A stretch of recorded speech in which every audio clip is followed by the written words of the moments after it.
Oversight of their government, Congressman Darrell Issa.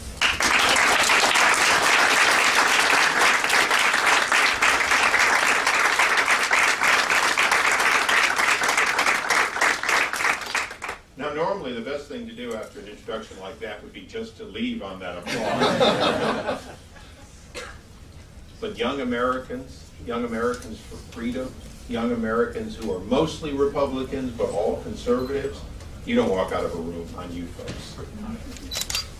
When I came to Congress in 2001, I came with a new president, a conservative, I thought. And a little bit like the person that you know is going to the office on the right when they get out of the elevator, when he first looked to the left before he went to the right, I said, well, he's just confused. And as the years went on, whether it's as Ron talked about, securing our border, getting real teeth into prosecuting coyotes who traffic in both human beings and drugs across our border, I realized that he was still looking to the left and the right, periodically trying to see what was down the other hallway and if there was a room he should be in. I voted for President George W. Bush twice. Under the current situation, given the current president, if there were elections today, I'd vote for him a third time.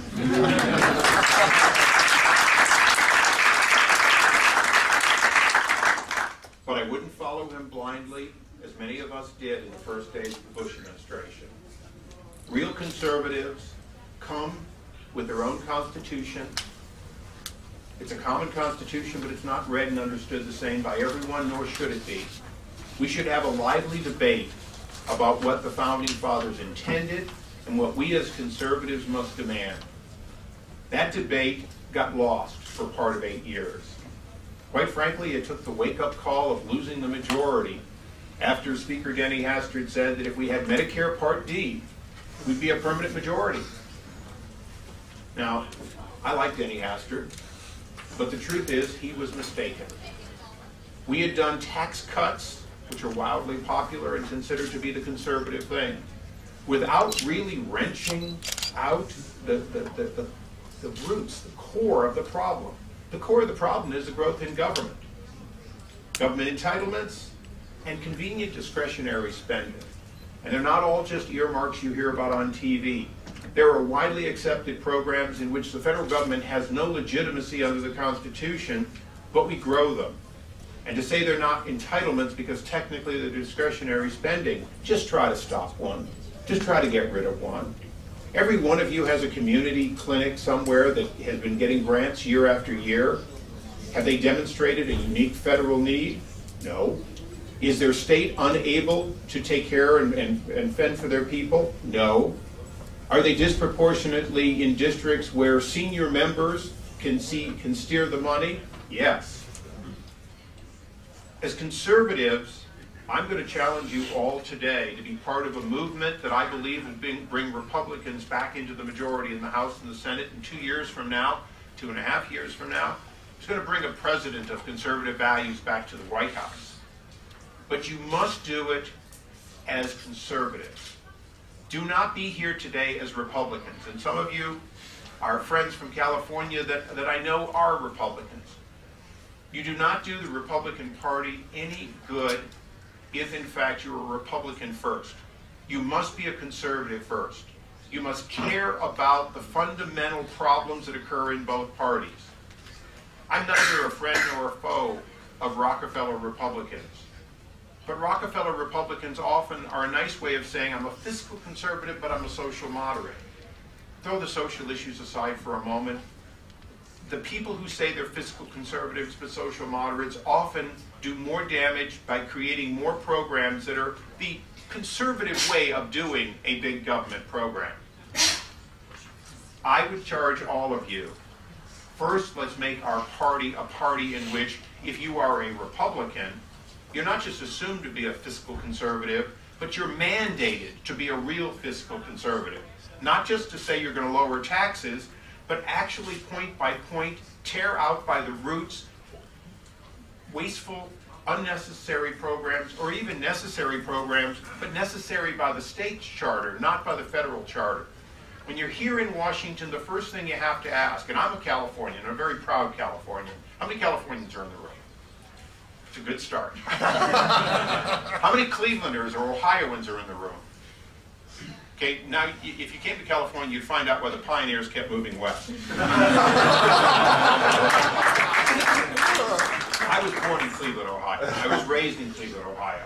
I would probably still be in Cleveland, Ohio, but when I was, as Ron said, when I was 17, I enlisted in the Army and eventually did 3 wonderful years of service for the Army in California.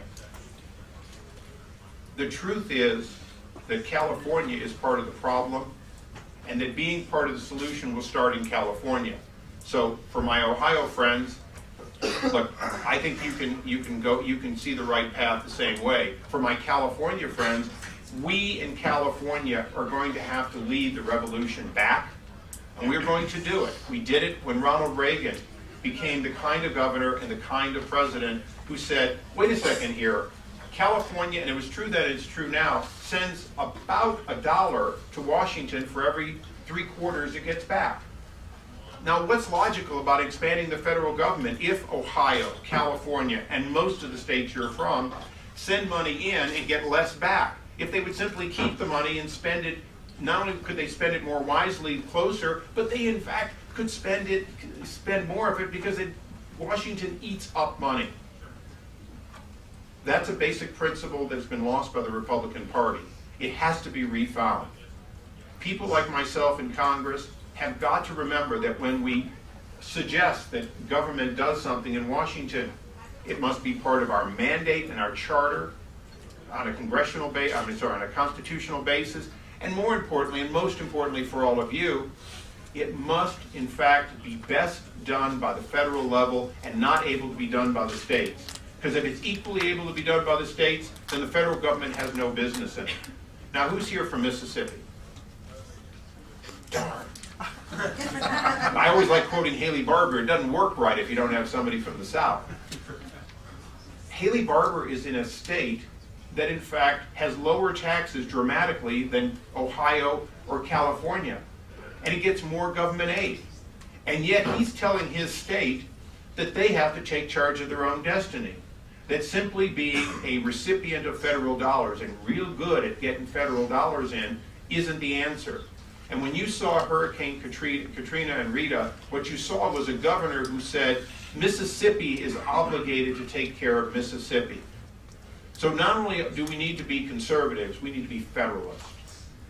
That's why I'm thrilled to be here today, why I believe that what I need to do in Washington is more about exposing waste, fraud, abuse, corruption, and in fact, in the case of ACORN, an organization hand in hand with both unions and Democrat leaders that is trying to permanently distort the ability for the people to make a choice. Now, all of you know that a year ago, we got change. And I'm going to close because, is there Q&A? Yeah. Even better. I'm going to close by telling you that although President Bush exited the elevator, was supposed to go to the right, and he kept looking and going back and forth to the left and the right, we had a president who said he wanted change, and he was the instrument of change. And he got out of the elevator, he never looked right, he went straight to the left, and he hasn't looked back. That is part of why the American people want change once again, why they're going to have dramatic change in November. But as conservatives, you've got to be part of that change in a way in which that change is consistent, predictable, and constitutional. So thank you for being here. I'd love to take your questions, but thank you for being young Americans for freedom. Yes, sir. Okay. That's just for you. Okay, I understand that you have a background in business, so I'm pretty sure you know a lot about economics and such. 2 questions. One, are you familiar with Glass-Steagall and the Graham? Graham-Rudman. Yeah. And in the event, when that time comes, and I doubt it's in the Obama years, in the event when the next president contemplates retracting Graham-Leach-Bliley, would you support the reinstatement of Glass-Steagall? He's still alive, so I have to say Bliley anytime someone can't remember his name. I can't pronounce it to save my own life. There are so many words I can't pronounce. I knew Bliley. But Congress has an obligation to revisit its oversight every time there's new information. And I did take enough economics that when I was going through college, they were teaching me that you couldn't have inflation and recession at the same time because they hadn't yet had Jimmy Carter. So they now teach stagflation. There's a whole new set of that. Although some people are refusing to think, it's like, well, let's see. Government spending got us out of the Great Depression, right? Well, they're teaching that it does today here in Washington. The answer to your question is, do not blame a terrible event that happened based on two fundamental flaws. Government saying that everyone must get a home, whether they can afford it or not, including a president, by the way, President George W. Bush, who kept touting the highest level of home ownership, even as it was becoming obvious that this Ponzi scheme, this pyramid scheme, was going to have to crash. And government's role. Government made this problem undeniably a disaster because they backed it with the full faith of the GSEs, of Freddie and Fannie.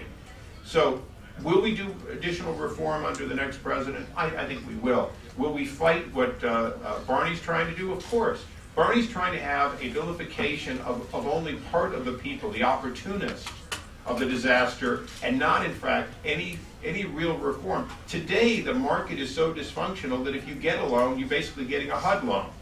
Because you're getting a HUD loan, what do you really have? We have government making loans that are probably not market smart anyway. So the answer to your question is, will we take it up under a Republican president, a Republican Congress someday? Yes. Will we first have to undo a lot of what Barney's doing, which is essentially an apologist or a denier of government's role in this disaster, including, and one of the greatest scandals we got to really uncover was the fact that AIG should have gone bankrupt. Their founder said it should have gone bankrupt, and the FP division in England, which was the one that owed all the money, was bailed out by us, not by Britain. And the money went to China, Ireland, France, and so on. It left the country in vast amounts. One more question. We'll take one more question. You pick. I'm not going to leave somebody. How about way in the back there? Can you please identify yourself, what school you go to also? Hi, I'm Srinivas at New York University. I'm also from California. I just had a quick question. Sean, you'll come back, I know. I was wondering if you had any favorites for the governor's race. I do, in California. In California, we have choices of, well, two billionaires, basically. My billionaire is Meg Whitman. And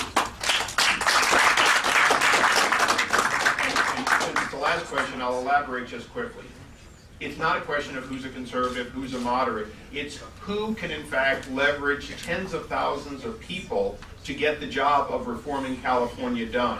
Who will be more inspirational for the kind of jobs of the future? They're both high-tech leaders. They're both good people. They both understand the new economy. One of them has a proven record of leveraging opportunity for lots and lots of jobs. So I'm unapologetic. Can we get just that one last question, Sure. though? Because if you end on a paid political announcement, it doesn't work. Yes, sir. Josh Wander from the University of Pittsburgh. Hi, Josh. How are you? I'm doing well, thank you.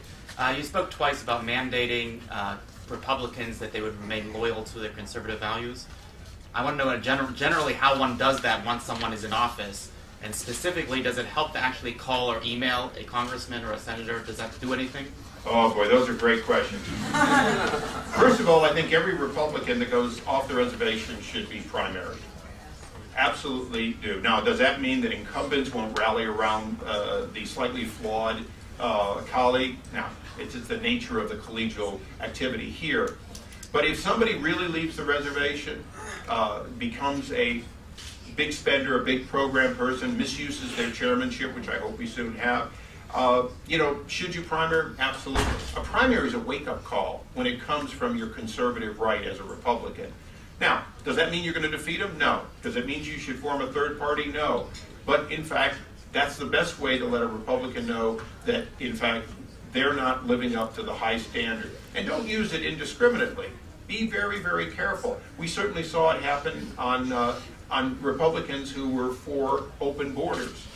They paid a price. Jason Chaffetz, who's on my committee and serves as the only freshman with a subcommittee, a ranking membership, he primaried I think, 8-term Republican, and a big part of the issue was out of touch with the people of Utah on a number of issues, including the immigration issue. So I think that's sort of something you don't hear from politicians every day, but on a good discriminative basis, it should be used. The other thing is, if you're going to contact your members, do not waste your time trying to go through the front door. Every member has a district office. Go to the district office. When you go to the district office as a constituent, you're a genuine constituent. Drop off a letter and some information and demand a response. Also, if you mail to Washington, we all get digital copies, and I love to say this, and you get the answer that I agreed to 25 questions identical before you get the answer. There's no way to get around it. That's what happens in Washington. Deliver an individual real question to the district office by mail or in person, you get a very different answer. The other thing is, get to know the district office people. Go in there in a friendly fashion saying, I want to learn more about it. How many of you have interned in a member's office? Not nearly enough. It makes a huge difference when you've been in there, you're part of the relationship, and you have something, you have connections, and you need to use them. Trips to Washington are great. If we were in session, I'd tell you all to march on down, but you're just going to find empty offices right now. But when you go back, insist on being in that office, and if you possibly can, work in that office. Thank you all very much.